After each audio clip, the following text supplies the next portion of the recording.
Furniture is the quick fix. You know, architecture takes so damn long. From the Disney Hall takes 8 years from the beginning to the end. And furniture, I can go in the studio and sketch, and then the next day I can make a maquette, and the next day I can make a prototype, and within 2 or 3 weeks you have pieces of furniture you can sit on and play with and feel. And I need that energy. I need that quick fix.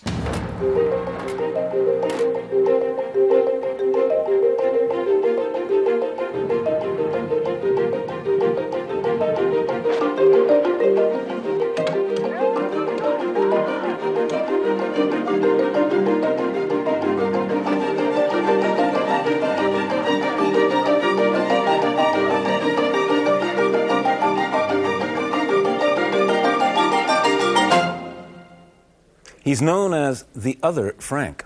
Not Frank Lloyd Wright, but Frank Gehry. Hello, I'm Mark Starovich.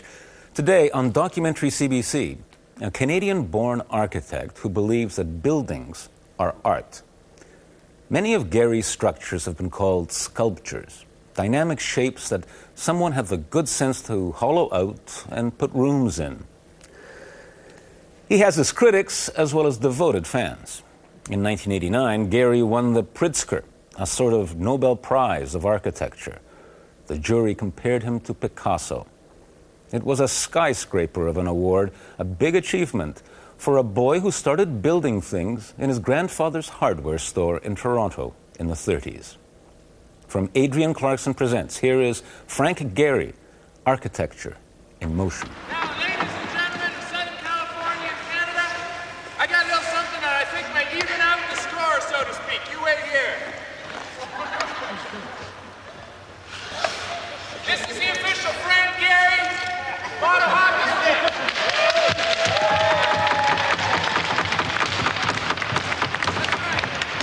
Now, I know that since you basically invented this form, I want you to follow its function. Now I want you to use this on this shift right here. You can keep one of your team off, and I want to see how you can do with what you're used to. All right, let's hear it. All right.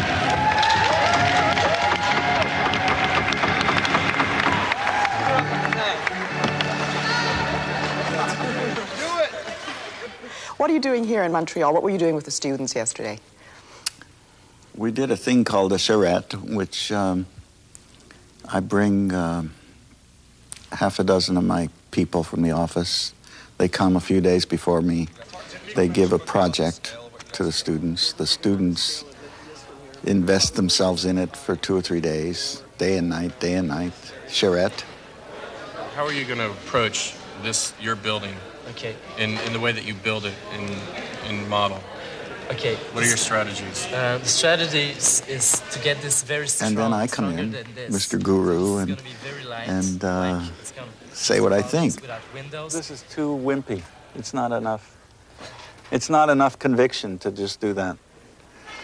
You know, this is gutsy here, and then to end it with a dribble like that, you know, it's I don't know. I think this is a good move, and I think this is good, and I like the relationship of these ends to this. But then when you make, put something in the middle of the chord, it's got to be very special. It's got to be a tempietto, you know? Yeah, a statement or And this is just clunk. And then I say, da-da-da-da, do this and do that, and move something here, and it'll look better if you do this, and I sort of critique their thing. So, you know, I would push this here, and then it works, you see? It's better, huh? Yeah. How did I know that? I don't know. What's in it for you? What do you get out of it? Well, I just did it because of the hockey. Oh, come on. No, first of all, I like coming to Canada. I have a knee-jerk, I'm a knee-jerk Canadian still. The nostalgia about hockey when I was a kid, my own kids got me back into it. I'm too old. I'm an aging jock. I shouldn't be doing it. But I'm, you know, once I start something, I can't help it. I have to win. I have to make it. I have to figure it out. I have to, and I know it's going to be impossible for me to skate and play hockey like my colleagues do. But I'm trying. From the University of Waterloo, because we beat the hell out of them last year. I'm ready. Where's my stick? Where's my stick? All day. Killer. Okay, Canadian schools have been trying to get me to lecture. I don't really want to lecture. So I say, okay, I'll come if you play hockey with me. That way I can bring the kids, I can bring people from the office, we do a charrette. Okay, you ready for the big show? I'll fall for you. The hockey thing defuses the guru thing. It relaxes me and it relaxes the kids. Hey, I scored! And I think it opens the blood-brain barrier in a way and lets the ideas sink in and go through.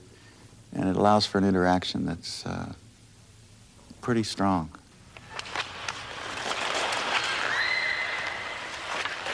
I feel a connection with those kids that I wouldn't if I just came and gave a lecture and gave a thing and split.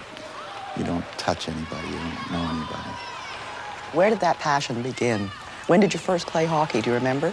I was a kid in Timmins. I was 9 years old, Central School in Timmins, Ontario. And they had a rink. And I don't remember what kind of skates I had. I don't remember anything about that. I remember I'd get up in the morning and skate to school along the icy roads and play hockey before school started, then play hockey at recess, then play hockey at lunch, then play hockey in afternoon recess, and then play hockey after school till it got dark and skate home. And I can only remember that I could skate backwards. I vaguely remember that. And I remember getting hit in the face by pucks because we never had any of the pads or anything. When my kids, the boys that I have now, my second family, they wanted to do sports. The kids loved skiing. And well, I couldn't afford skis when I was a kid in Canada, so I never skied. I went skating in the mountain resorts where we went skiing. The first 3 years, I went skating alone. The fourth year, the kids came with me. They liked it, and we came back, and I took my wife and them to a Kings game. Berta is a great soccer fan, and she loved hockey. It was like... Because it's fast. It's fast, and it was like soccer to her, and she got excited and she gets very emotional and starts screaming. And the kids got excited, and so we took them to the rink to get them lessons. And before I knew it, they were really playing. And so I had to find a teacher to catch up. So I got Gehry Visconti, who used to be Peggy Fleming's partner in the Olympics when they won. There's a circle of balance between both legs and the rod of balance right through your body. Don't bend the rod and don't throw your body weight outside the circle. Okay? Anyway, slowly this thing grew. Guys in the office came forward that were hockey players. We started renting ice. Rick Chartraw appeared through the furniture because his wife was a marketing analyst. This is our star player. We have him take it easy right at the beginning, and we tell him to pour it on at the end. I got 4 goals yesterday in practice. You did? Because Rick just kept saying, go to the net, go to the net. And I'd go to the net, and the puck would be there, and I just... Fire. Pegging corners? Yeah. We didn't have a goalie, so... So the ragtag team got put together, and we called it the Fog, and my son designed the logo. And we played our first league last year. We came in 3rd. And this year they're going to whip them. Anyway, that's the hockey game. And the hockey has gone into the furniture, and that the furniture is named after hockey. Yes, they were going to name it after apples and my parents and stuff like that. And I said, come on, it looks like hockey sticks. I think it's a Canadian aesthetic, this It's certainly northern. It's certainly... Yeah. It comes from my north of Timmins, 50. Canada thing in some way, my liking for wood. Your Canadian life basically was Toronto and Timmins. Yes. And what was the life like? My grandfather had a hardware store on Queen Street near Spadina. As I got older, I would take over the hardware store on Saturday morning when he went to the synagogue. It was sort of a sacrilege. I was the the religious thing wasn't terribly orderly, so it was okay for me to work while he went to. And I used to putter around in the hardware store. We used to cut pipes and put thread pipes and cut glass and paint and all the stuff that really, for me, you know, was the way I turned out. You could see it was pretty. You had a real feeling. I was a kid in a candy store. Yeah, a real feeling for materials right from the start. Right. And he always would talk to me about materials and what was better and what was wrong. I can see that now that you explain it to me. You probably looked at ropes and chains and links and nails. I used to know the size of nails and the weight and all the things that come up in your buildings now. Really, that feeling of materials, where the materials are shown, where it's very evident what's in them and what's outside them. I loved all that stuff. And I used to play with the saws and the drills and the drill bits. I learned all of that. And then when you went to Timmins, what happened? Timmins was different. We arrived. We were the only Jewish family in the school I was in. There were 30 Jewish families in Timmins at the time, and it was just, the war was just starting, so there was heavy anti-Semitism. I used to get beat up for killing Christ for some reason. So all the other Jews don't have to worry about it. I got beat up already. They don't tell them somebody else took the rap. How did you feel about that then? Was it made you feel terrible? Well, I did, but the school I went to was next to a parochial Catholic school, the French Canadians. And so the French Canadian kids used to come fight with me against the gringos. And so I got my own little gang. It was funny. It was a funny marriage. How did your parents react to that? Did you go home and tell them that you'd been beaten up? Yes, and my father went to the mayor and tried to do something, and nothing happened. I mean, what happened finally was I got up enough guts to hit the kid back, the one kid that was following me home. And then after that, he would go to the other side of the street. They call you names as well? Yeah, they called me Fishhead, which is interesting later in life for me to be doing fishes.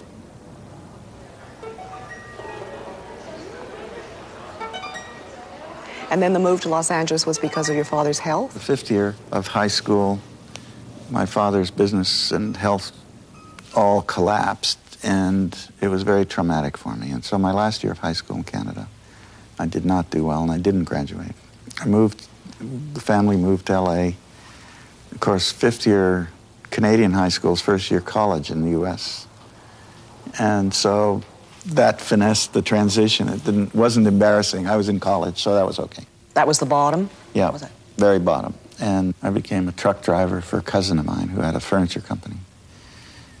And I went to night school.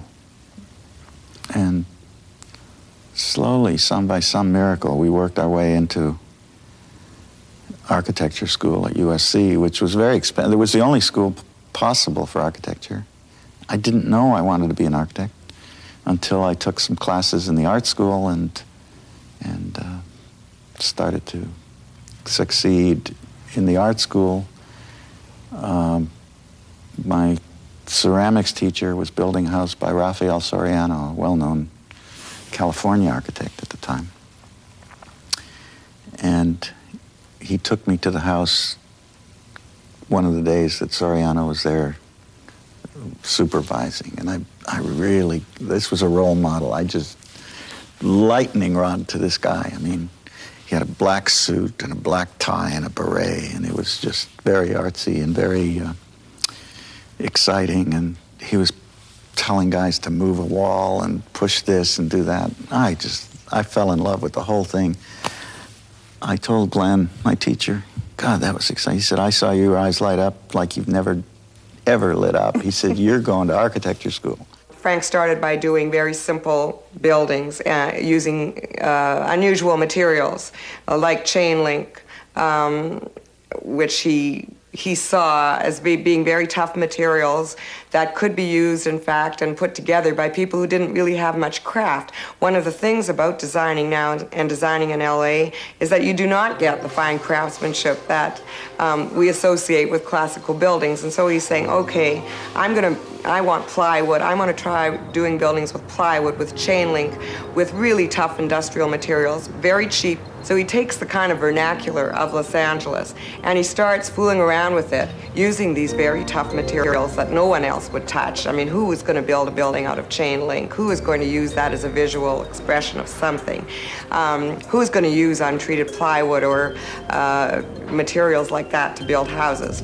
Then he somehow got more and more sculptural as he went along. Instead of just these little square boxes that he was, having collide, he would then put as he did at Loyola Law School, have a huge staircase kind of, spilling out of the front facade of a building. Everything to do with animation and making a building sort of, come alive and greet you and be welcoming to people. And to get something going that way, I think his progress has been towards the sculptural, towards the increasingly sculptural.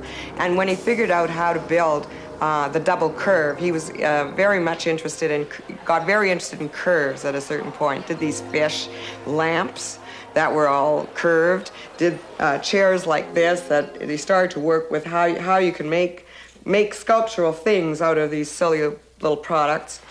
And from that kind of research, got very interested in the double curve, which is a way of making a building much more plastic. And his latest works, in fact, really take off from there, where he's using very curved forms with the aid of technology, French technology that he thinks is marvelous, that was developed for the aviation industry, and really getting buildings now to be moving things, so that you walk around them. There isn't just like a front and then dull sides and a back, as you often see in buildings, but to have the whole building kind of move so that you look at it. Each time you look at it from a different perspective, it seems to be different, looks different, very dynamic form.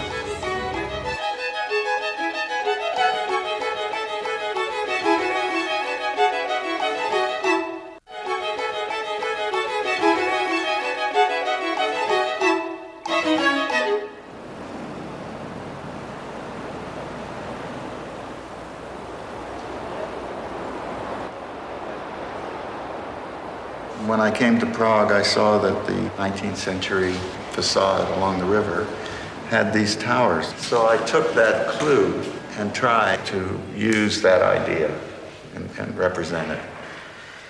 And then the city has a street that comes through to the bridge, which now, without this tower, opens up. And so urbanistically, the street sort of looks like it's falling into the river. Mm-hmm. And the city fathers asked me if we couldn't correct this urbanistically, and so they gave us permission to move out into the public realm with a part of the building. This plane relates to that. Relates to this park, and so then the building has a frontispiece that becomes the headpiece for the park, and that was the idea of the whole scheme. And from there, many models, many hours of refinement along the way. Frank has always worked with models, and I think there are two reasons for that. Models are very three-dimensional, of course, and you can fool around with models. You can move things here, there, wherever. This was the final sketch model in which I combined the drawing techniques that I use, which you'll see, and the modeling technique, and created a kind of line and texture and art and a movement, a sense of movement of this facade toward the square. When this project came to me, I was asked not to regurgitate the past, not to do something that was the 19th century, to find a language that was expressive of the present, but could fit into the language of the past. And if you look at the picture of the whole facade, the 19th century facade, we've tried texturally to come up with a modern expression that fits into the river and fits into the site. Without copying, we wanted to make reference to the tops of buildings which strangely enough gives it scale. It's a matter of how you get into the scale language of a place without copying it, and it's a finesse, finally. You really get a feeling of the whole building swirling up, and all the windows are in play. I mean, none of them are straight. Right. Does it frustrate you as an architect to think you're only going to do that one thing? Wouldn't you like to do the whole square? I think that democracy says that a lot of people have to be involved making the city, and I really believe that. I think that's what's different in the 19th century. And I think that the idea of having many people involved is more important, finally. And I think worldwide, that's what we should get used to. That's why I collaborate with Oldenburg, with David Childs in New York, with Vlado. I find it richer. It's more exciting. I've always wanted to be involved with architecture and with architects, but I've always found architects rather forbidding and unsympathetic to artists. This is not true of Frank. Frank is very, very welcoming and open to artistic ideas. We produced a number of prototype buildings together, and one of them was the design for a library in the form of binoculars. And when that didn't turn out, the models were all shipped back to Los Angeles, and they lay around the office. And Frank had come quite far with the Chiat Day building. He had developed the two parts of it, the part that looks like a ship, sort of, and the other part that is the trees made of copper. And he felt that something was needed in the center. And in the course of a conversation with Jay, this is the story anyway, these things become sort of legendary, and you may get different accounts from different people. The story I heard is that Frank simply reached over and grabbed this random binoculars left over from Venice and stuck it in the center of his design. And everybody thought it worked perfectly.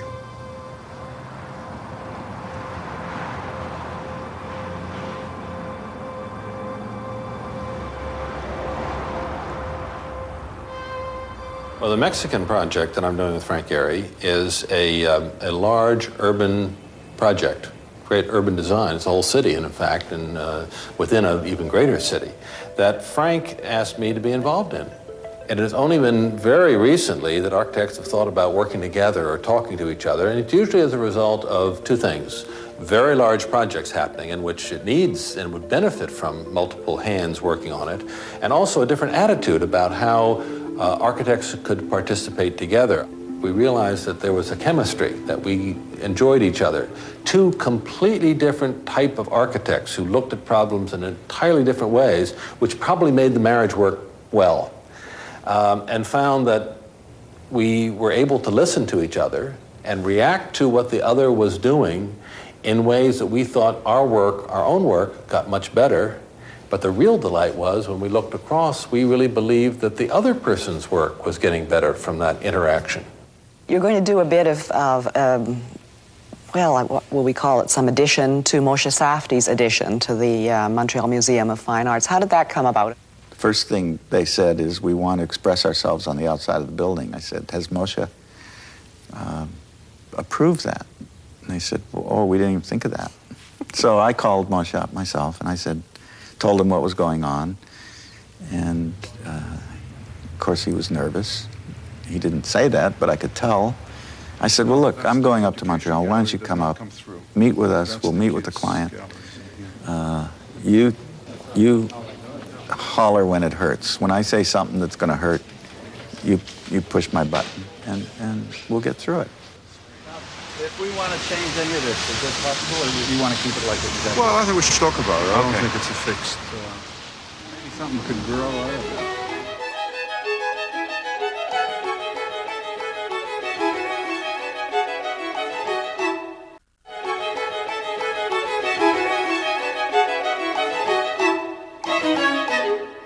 Now, architects sometimes don't build their own houses. I know a number of architects who haven't built their houses, but of course there's Philip Johnson's glass house, which is very famous, and it's his house, and you've just really remodeled a house, right? Yep.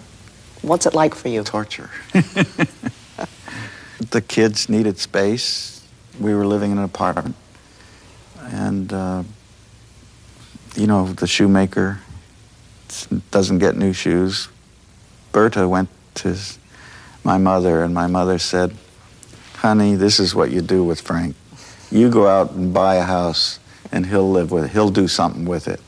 And she just followed Mom's thing, went out, found a realtor, bought a little house, and said, this is where we're going to live. And, you know, I went along with it. Seriously? You didn't even really see it? I went and looked at it, but if she was happy, I mean, I was busy doing, terrible.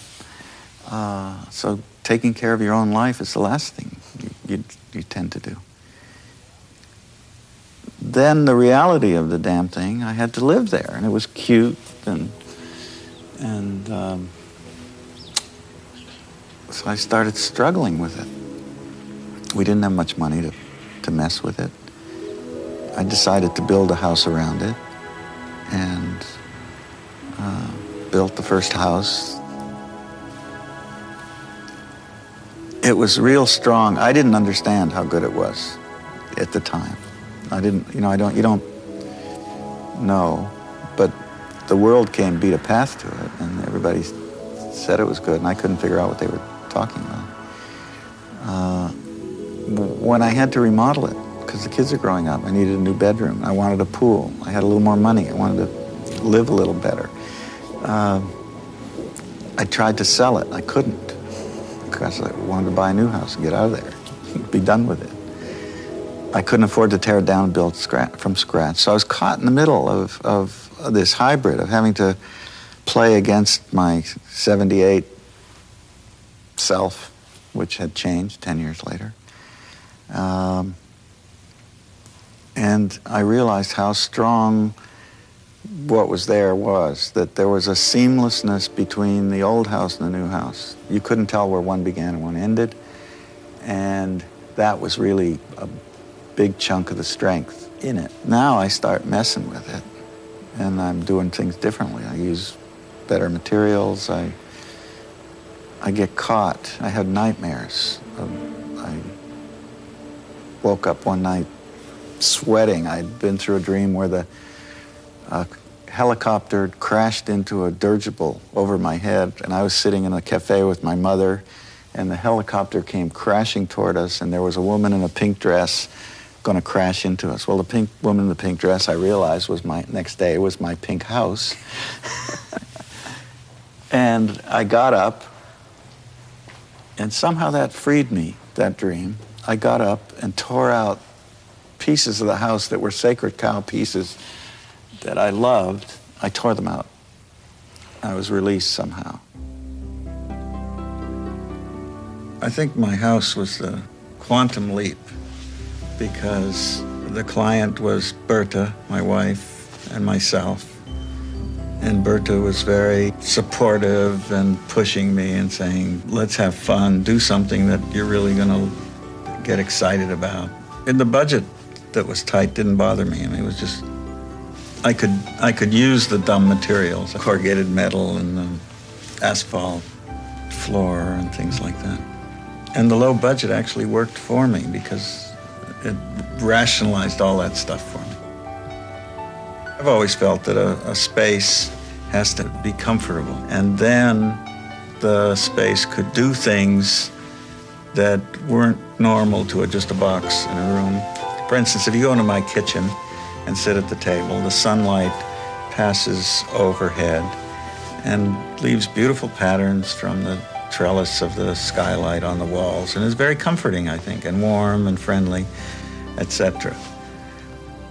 It's from that base, then, you're sitting there, and then you notice that you're in a room in which an existing old house is in the room with you, which is disconcerting for a moment. I think that you got to put people at ease, and then you can introduce the new information somehow.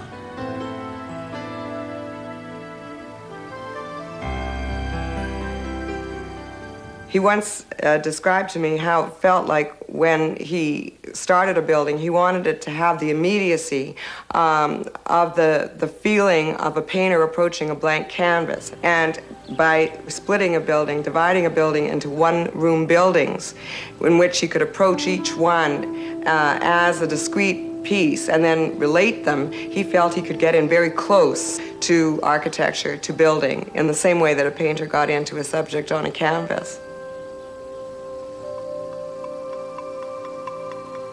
Frank has a very intuitive way of working. He's not rational in the sense that he starts off with, you know, this is the program, we must put the bathroom here, we must put this. This is not the way he starts off. He kind of assembles he's got all these things running through his mind, and I think the idea is to let them out rather than to start with a very rigid concept. And so he started to do some very marvelous houses where he could get wonderful light and views into the surroundings at the same time as he was using very tough things. He then could take one-room buildings, as he called them, and say you got the living room here and you got the kitchen in another room, you got the bedroom in another room, and then compose them as a composition of kind of colliding fragments where one seems to be bumping and nudging into another. And that got him into kind of movement that he was interested in.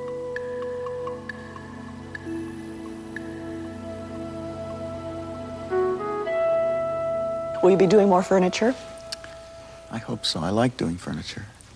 Furniture is the quick fix. You know, architecture takes so damn long. From the Disney Hall takes 8 years from the beginning to the end. And furniture, I can go in the studio and sketch, and then the next day I can make a maquette, and the next day I can make a prototype, and within 2 or 3 weeks you have pieces of furniture you can sit on and play with and feel. And I need that energy.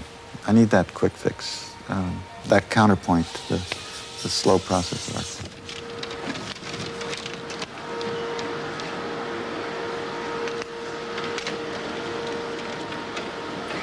He was trying to use a material that he could use in a way that the surface, the decoration, and the structure were all unified. In other words, you could look at this chair and you didn't have to add anything to the way the thing was put together to get a sense of decoration out of it. And of course, outrageously making a chair out of all these little strips that don't look as if they're going to support anything. Of course, they'll support as much as any chair can be asked to support. One of the challenges that he felt about the cardboard furniture is that here was this material. We use it all the time. Cardboard boxes, cardboard this, cardboard that. Nobody even looks at it anymore. He goes to the factory and he says, I want to make some chairs, do something with cardboard. They said, get out of here. We don't need your business. We're doing very well, thank you very much. Then he gets, well, now he rises to the occasion. No, no, no, I want to try this, gets the cardboard and starts to make furniture out of it. Now, you know, it does fall to pieces and all that, but this is a cheap material that he's done something with. And as he said, if it falls to pieces, if a piece comes off, you stick it back on. What about those years when you weren't accepted, when people were saying, gee, you must be crazy, and you weren't getting the work? I guess I was personable enough to get clients, small clients. And the clients I got were very supportive.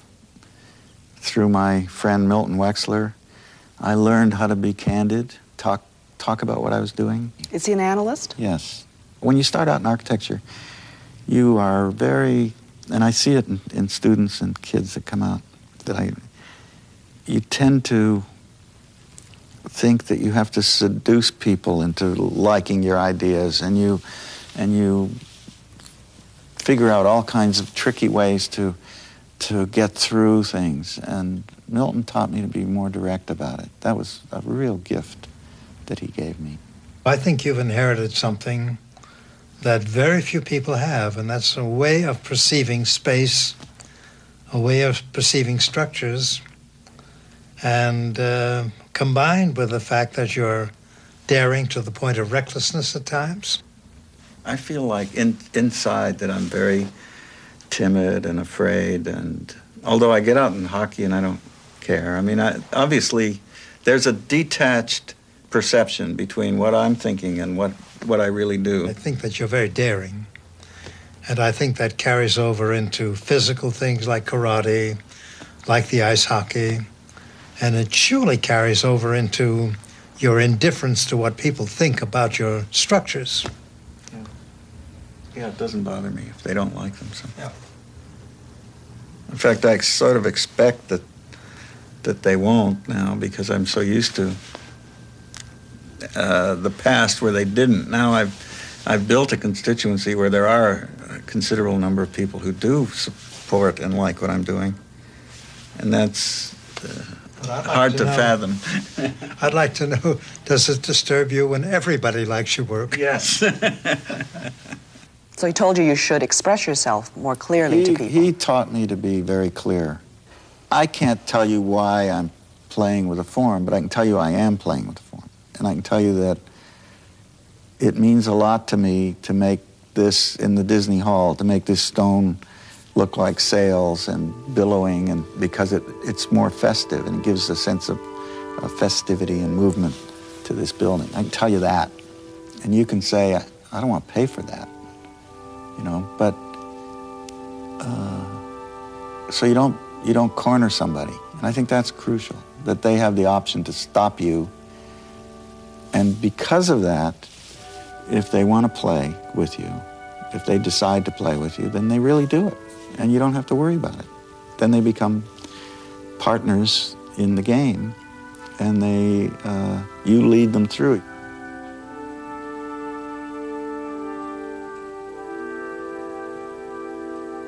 What I was trying to do is build a wooden barge, kind of, if you want to look at it that way. A sort of a ceremonial barge to listen to music on. The shapes, the curves, have all been in response to the acoustical requirements. They're not literally the way the acoustician required them. They're interpretive on our part, so we've made some judgments, but they became sail-like and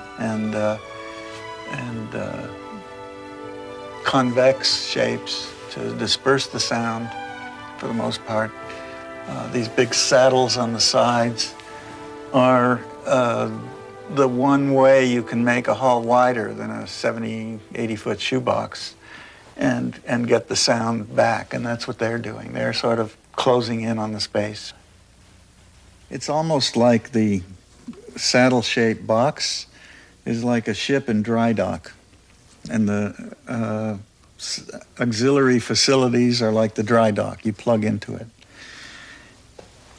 They became sculptural to respond to the forms of the inside, because I wanted the exterior and the interior to be a consistent language. I wanted it to be all of one piece. I had the fantasy the conductor conducted the building and the orchestra and everything. This is not a building with an endless budget, of course. And so we set ourselves a reasonable budget for the exterior of a building like this. Now, each architect would use that exterior budget in different ways. IMPay would do it with special detailing. Michael Graves might do it with color and forms. I wanted one kind of language. And so we set what would be a normal budget. X% of the building, I forget what it is, but 5 or 6% of the building could be the exterior, and taking the budget, it gave us a number to shoot to. We quickly found out that in a relative speaking, I'm not talking about actual dollars, flat stone would cost $1.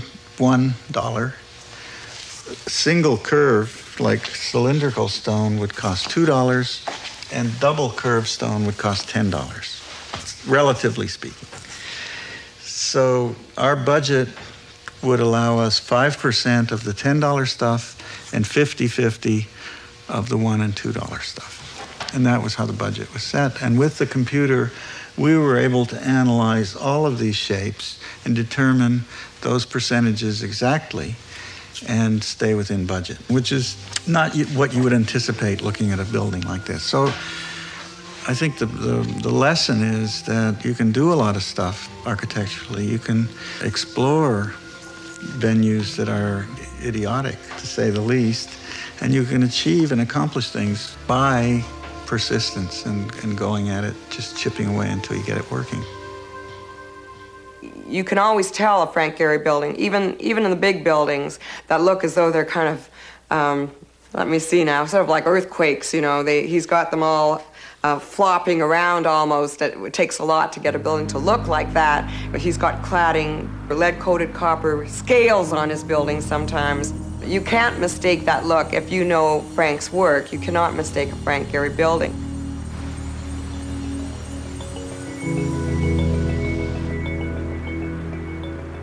One of the things about doing buildings in the round that are sculptural is that they do not give you a single point of view. They do not say, this is the hierarchy, there's top, bottom, and there you are in the basement.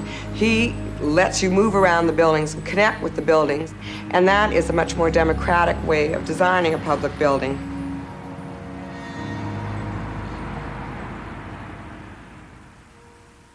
Minneapolis was my first art museum from scratch.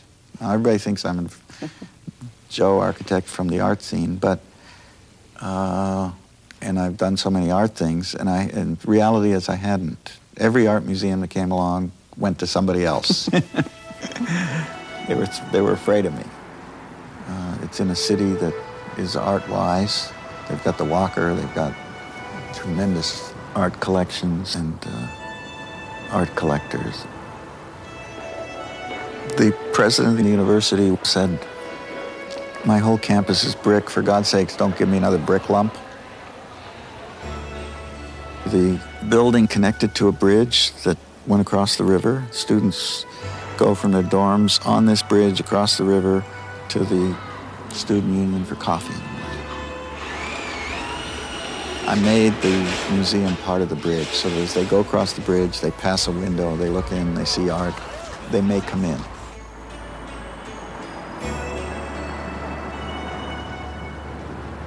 The facade got very sail-like and sculptural, and I felt it had to be something that stood out, that made its presence known in all these stodgy brick buildings. You know, the thing about an art museum, which took me a long time to realize, and the artists have been pounding it at me over the years, they want their painting to look good. They want it to be okay, on a nice wall, nice light, but they want to be somewhere in a building that's important. And it's very obvious when you think about it. You know, the Louvre is an important building. It's a terrible building to show art in. But it's an important building historically in the context of the city. It has an iconic presence. It has an importance as a building, as an institution. And the art, if you make your dumb little mud pie or painting and you think you're going to reach pig heaven as an artist, and recognition, damn it, I want to be in the Louvre, whether it looks good or not. So that's human nature. This model is of a house in Cleveland, Ohio, for a very eccentric gentleman who has asked me to push the envelope. I mean, mostly now when I take a house, it's from somebody like that who'll say, go for it, do whatever you want to do, play. But even in that, I try to explore their fantasies in their life. And this is a whole fantasy about swimming and bathing, and so this is a sketch now that you're looking at. And so it's not a final building. This is the living room, believe it or not. This is the dining room. This is the den, and this is the master bedroom. And then there's a second master bedroom. This is the swimming pool. This is the entry pavilion, the kitchen, the servants' quarters, the garage, a gallery to a guest house.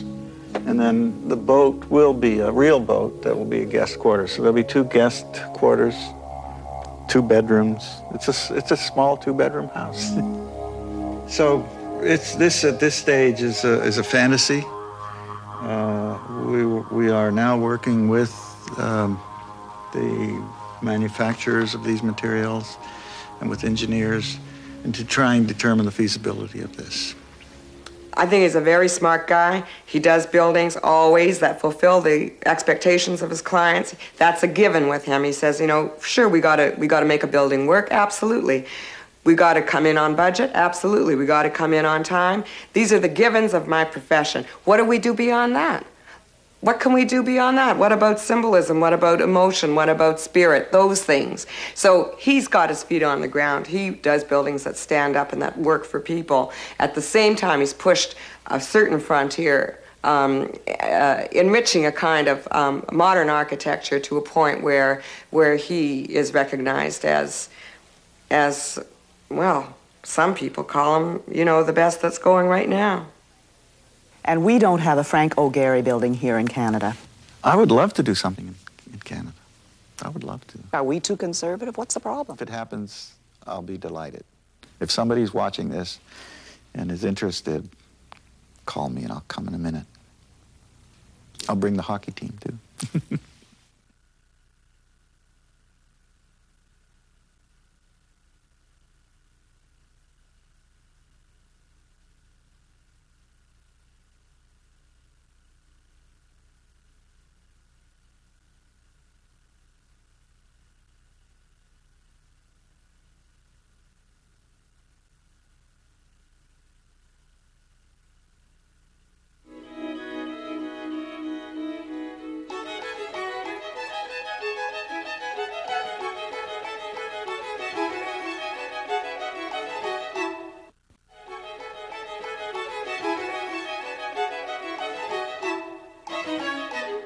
Everything to do with animation and making a building sort of, you know, come alive and greet you and be welcoming to people. And to get something going that way, I think that his progress has been towards the sculptural, towards the increasingly sculptural.